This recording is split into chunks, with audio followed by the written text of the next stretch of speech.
السلام علیکم دوستو، جیسا کہ ہم سب جانتے ہیں جب ہم نماز پڑھتے ہیں تو ہمارا رخ کس طرف رہتا ہے، جس کو ہم کہتے ہیں کعبہ۔ آج ہم خانہ کعبہ کی تاریخ کو جانتے ہیں۔ اس ویڈیو میں آپ سے گزارش ہے کہ ویڈیو کو اینڈ تک ضرور دیکھیں۔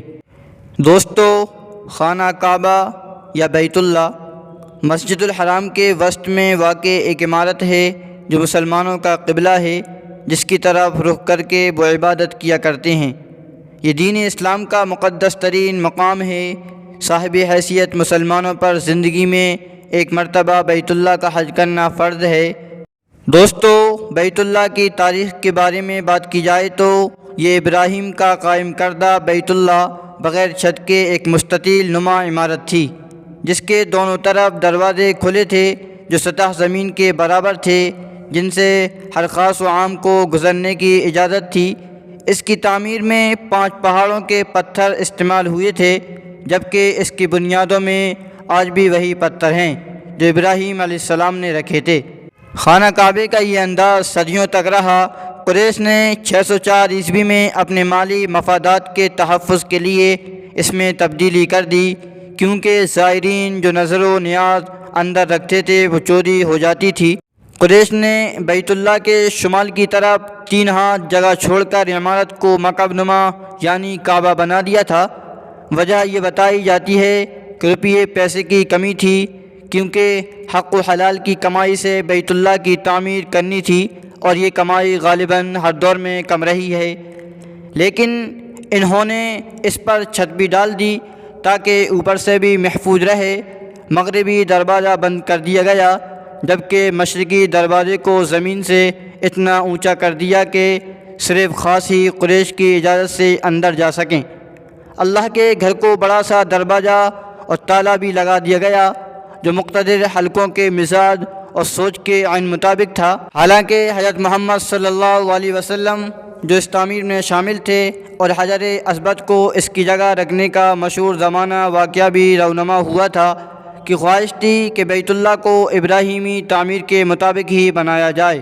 دوستو، عبداللہ بن زبیر جو عائشہ رضی اللہ تعالیٰ عنہ کے بھانجے تھے اور امام حسین کی شہادت کے بطور احتجاج یزید بن معاویہ سے بغاوت کرتے ہوئے مکہ میں اپنی خود مختاری کا اعلان کیا تھا، انہوں نے نبی پاک حضرت محمد صلی اللہ علیہ وسلم کی خواہش کا احترام کرتے ہوئے 685 عیسوی میں بیت اللہ کو دوبارہ ابراہیمی طرز پر تعمیر کروایا تھا، مگر حجاج بن یوسف نے 693 عیسوی میں انہیں شکست دی تو دوبارہ قریشی طرز پر تعمیر کرا دیا گیا، جسے بعد ازاں تمام مسلمان حکمرانوں نے برقرار رکھا۔ دوستو، عمارت کی ساخت کی بات کی جائے تو خانہ کعبہ کے اندر 3 ستون اور 2 چھتیں ہیں۔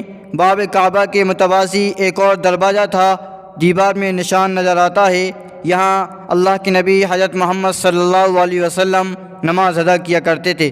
کعبے کے اندر رکن عراقی کے پاس باب توبہ ہے، جو المونیم کے 50 سیڑھیاں ہیں جو کعبے کی چھت تک جاتی ہیں۔ چھت پر 1.25 میٹر کا شیشے کا ایک حصہ ہے جو قدرتی روشنی اندر پہنچاتا ہے۔ کعبے کے اندر سنگ مرمر کے پتھروں سے تعمیر ہوئی ہے اور قیمتی پردے لٹکے ہوئے ہیں، جبکہ قدیم ہدایات پر مبنی ایک صندوق بھی اندر رکھا ہوا ہے۔ کعبے کی موجودہ عمارت کی آخری بار 1996 عیسوی میں تعمیر کی گئی تھی اور اس کی بنیادوں کو نئے سرے سے بھرا گیا تھا۔ کعبے کی سطح مطاف سے تقریباً 2 میٹر بلند ہے، جبکہ یہ عمارت 14 میٹر اونچی ہے۔ کعبے کی دیواریں 1 میٹر سے زیادہ چوڑی ہیں، جبکہ اس کی شمال کی طرف نصف دائرے میں جو جگہ ہے اسے حتیم کہتے ہیں۔ اس میں تعمیری ابراہیمی کی 3 میٹر جگہ کے علاوہ وہ مقام بھی شامل ہے جو ابراہیم نے ہاجرہ اور اسماعیل کے رہنے کے لیے بنایا تھا، جسے باب اسماعیل کہا جاتا ہے۔ حتیم، جسے حجر اسماعیلی بھی کہا جاتا ہے۔ خانہ کعبہ کے شمال کی سمت ایک دیوار ہے جس کے باہر سے طواف کیا جاتا ہے۔ اس دیوار کے متعلق کہا جاتا ہے کہ وہ خانہ کعبہ میں شامل تھی۔ حتیم کی اونچائی 30 انچ 90 سینٹی میٹر ہے اور چوڑائی 1.5 میٹر ہے، یعنی کہ 4.9 فٹ ہے۔ مقام ابراہیم، خانہ کعبہ سے تقریباً 13.25 میٹر مشرق کی جانب مقام ابراہیم قائم ہے۔ یہ وہ پتھر ہے جو بیت اللہ کی تعمیر کے وقت ابراہیم علیہ السلام نے اپنے قصد سے اونچی دیوار قائم کرنے کے لیے استعمال کیا تھا تاکہ وہ اس پر اونچے ہو کر دیوار تعمیر کریں۔ 1967 عیسوی سے پہلے اس مقام پر ایک کمرہ تھا، مگر اب سونے کی ایک جالی میں بند کیا ہوا ہے۔ اس مقام کو مصلی کا درجہ حاصل ہے اور امام کعبہ اسی کی طرف سے کعبے کی طرف رخ کر کے نماز پڑھاتے ہیں۔